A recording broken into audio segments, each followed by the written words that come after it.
Assalamualaikum warahmatullahi wabarakatuh. Salam sejahtera bagi kita semua. Perkenalkan kami dari kelompok 3. Nama saya Muhammad Yofi Eka Saputra. Nama saya Kadek Wulan Widita Gayatri. Saya Tiza Aranti Putri. Saya Kuzaima Inaya Faratina.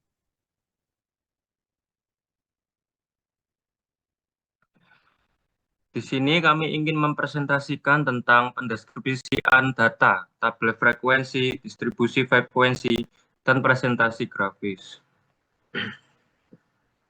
Lanjut slide pertama, langsung diagram batang.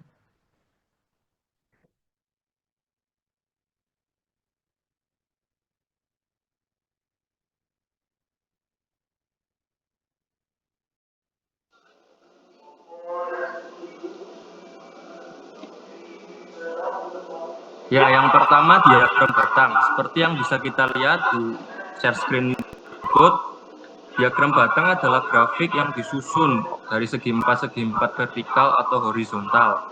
Diagram ini sangat berguna untuk membandingkan frekuensi atau jumlah dari berbagai kategori data yang berbeda.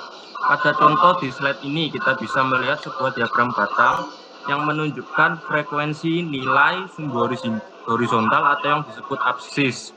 Menunjukkan nilai dari 5, 6, 7, 8, 9, 10 dan frekuensi dari 1, 2, 3, 4, 5, 6, 7, dan 8. Dari data ini bisa kita lihat bahwa nilai 10 adalah nilai yang paling frekuensinya paling rendah, yaitu hanya 2, sementara nilai 8 adalah frekuensi paling tinggi dengan muncul 8 kali.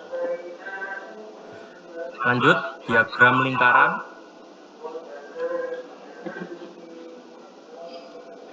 Diagram lingkaran, selanjutnya mari kita beralih ke diagram lingkaran. Diagram ini adalah alat visualisasi data yang menggambarkan proporsi setiap elemen atau kategori dalam suatu keseluruhan dan data di mana setiap bagian mewakili persentase dari total. Seperti contoh di data lingkaran ini, jumlah anak ada 50. Data tersebut diubah menjadi persentase dan disajikan dalam diagram lingkaran. Hobi membaca ada 15 jumlah anak atau setara dengan 30%, melukis 10 setara dengan 20%, olahraga 20 anak setara dengan 40%, menari 5 anak setara dengan 10%. Lanjut diagram lingkaran. Terakhir kita akan melihat bagaimana diagram lingkaran dapat dibuat dengan mudah menggunakan Microsoft Excel. Contoh ini menunjukkan diet yang direkomendasikan yang dibagi menjadi beberapa kategori makanan. Tabel di share screen menunjukkan makanan buah-buahan 36%, sayur-sayuran 14%, olahan dari produk susu 13%, makanan mengandung protein 28%, dan biji-bijian 9%. Jika ditotal semua 100%. Excel kemudian secara otomatis mengubah data ini menjadi diagram lingkaran yang interaktif. Anda dapat melihat bagaimana setiap kategori diberi warna berbeda sesuai dengan presentasinya. Selanjutnya akan dilanjutkan oleh teman saya.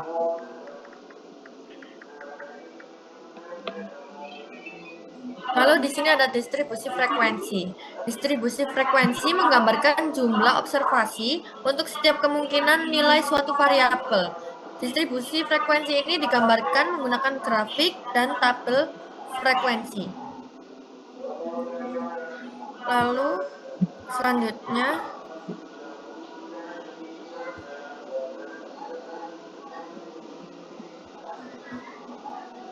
ada tabel frekuensi. Tabel distribusi frekuensi ini memberikan informasi tentang jumlah frekuensi atau jumlah kemunculan tiap nilai atau kelompok nilai dalam suatu data.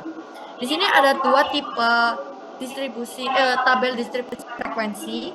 Yang pertama ada tunggal, yang dimana tabel tunggal ini menampilkan frekuensi setiap nilai data secara individual, sedangkan nilai kelompok ini di tabel distribusi frekuensi secara kelompok ini menyajikan data dalam bentuk interval-interval kelas untuk data yang berjumlah besar dan memiliki rentang nilai.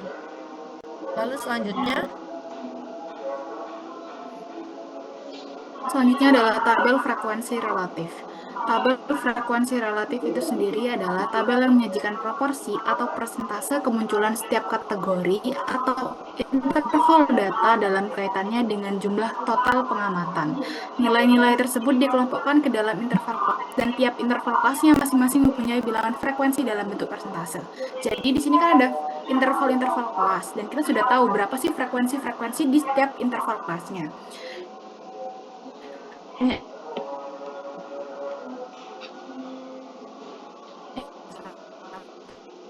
Next.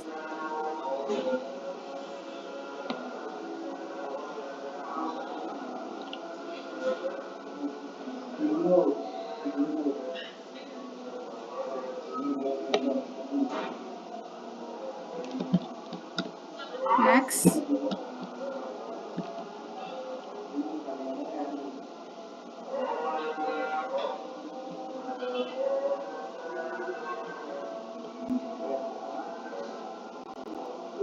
Oke. Mungkin di sini laptop saya mungkin tidak masuk, jadi lanjut. Frekuensi terdiri dari beberapa kolom. Yang pertama adalah interval. Interval sendiri itu adalah nilai dalam data yang kategori yang saling tidak tumpang tindih. Selanjutnya adalah batas bawah dan batas atas. Nah, di setiap kelompok nilai memiliki batas bawah dan juga batas atas yang menandakan rentang nilai yang termasuk dalam kelompok tersebut. Sedangkan yang terakhir adalah frekuensi. Frekuensi ini adalah sebuah kolom yang mencatat jumlah kemunculan atau frekuensi setiap kelompok nilai dalam data. Next.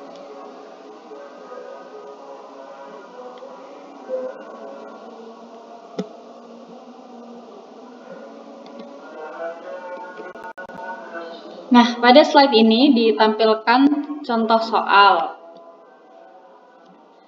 dengan berupa data yang ada data 80 orang mahasiswa, nilai ujian statistika mereka dimulai dari nilai terendah 35 hingga nilai tertinggi 99. Data mentah ini nantinya akan kita olah ke dalam tabel distribusi frekuensi agar lebih mudah dipahami. Next.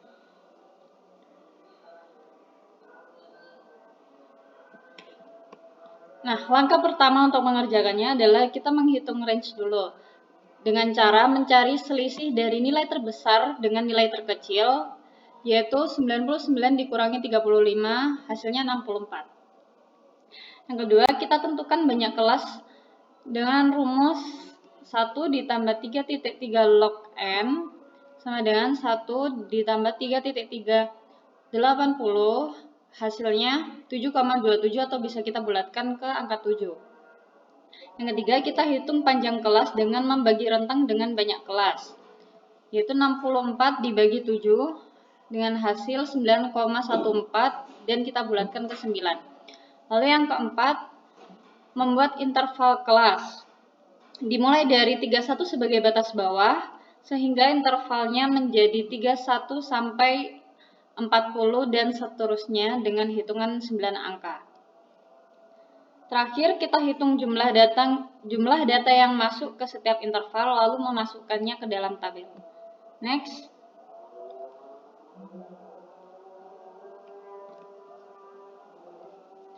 Nah, untuk menyajikan data dalam bentuk frekuensi relatif,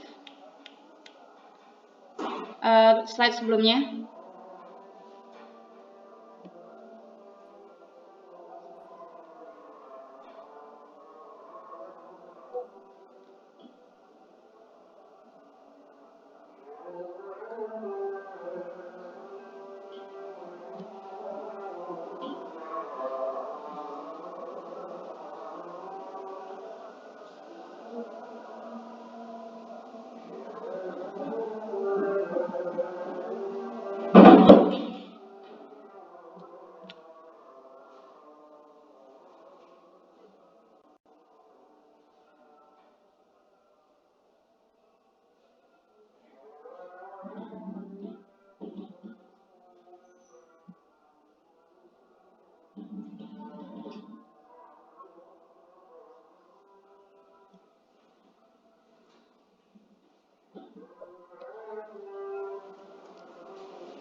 Nah, untuk mengubah data ke bentuk frekuensi relatif dengan cara memasukkan ke dalam rumus frekuensi dibagi banyak data dikali 100% dengan hasil di tabel sebelah kiri ini tersebut. Dengan kolom pertama 25,0%, kolom kedua 3,75% dan seterusnya. Next.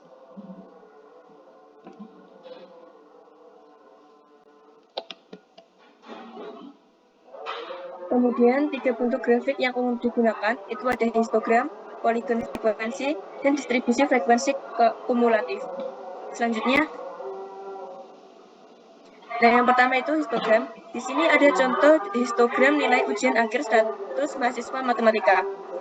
Histogram ini representasi visual dari data kuantitatif dalam bentuk batang yang digunakan untuk melihat pola distribusi data. Grafik ini sering dibuat menggunakan alat digital seperti Excel, Google Sheet, atau perangkat lunak statistik lainnya. Selanjutnya, yang kedua ini ada polygon frekuensi. Di sini ada contoh dari tabel polygon frekuensi. Grafik yang diperoleh dengan menghubungkan tanda kelas histogram dengan dua titik ujungnya terletak pada sumbu horizontal. Grafik ini memberikan gambaran tentang bentuk distribusi. Selanjutnya, yang ketiga yaitu distribusi frekuensi kumulatif. Frekuensi kumulatif adalah penjumlahan frekuensi di mana frekuensi interval kelas pertama ditambahkan ke frekuensi interval kelas kedua. Kemudian hasilnya ditambahkan ke frekuensi interval kelas ketiga dan seterusnya. Umumnya, distribusi frekuensi kumulatif digunakan untuk mengidentifikasi jumlah observasi yang berada di atas atau di bawah frekuensi tertentu dalam kumpulan data yang disediakan. Di sini ada contoh dari tabel distribusi frekuensi kumulatif tipe kurang dari dan dengan membuat titik-titik yang sesuai menurut tabel yang kita miliki. Terusnya,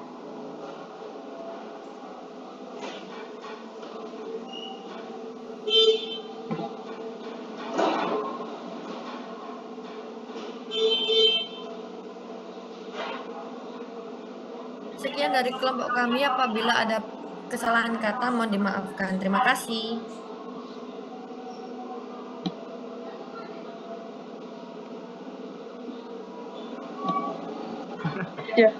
Dan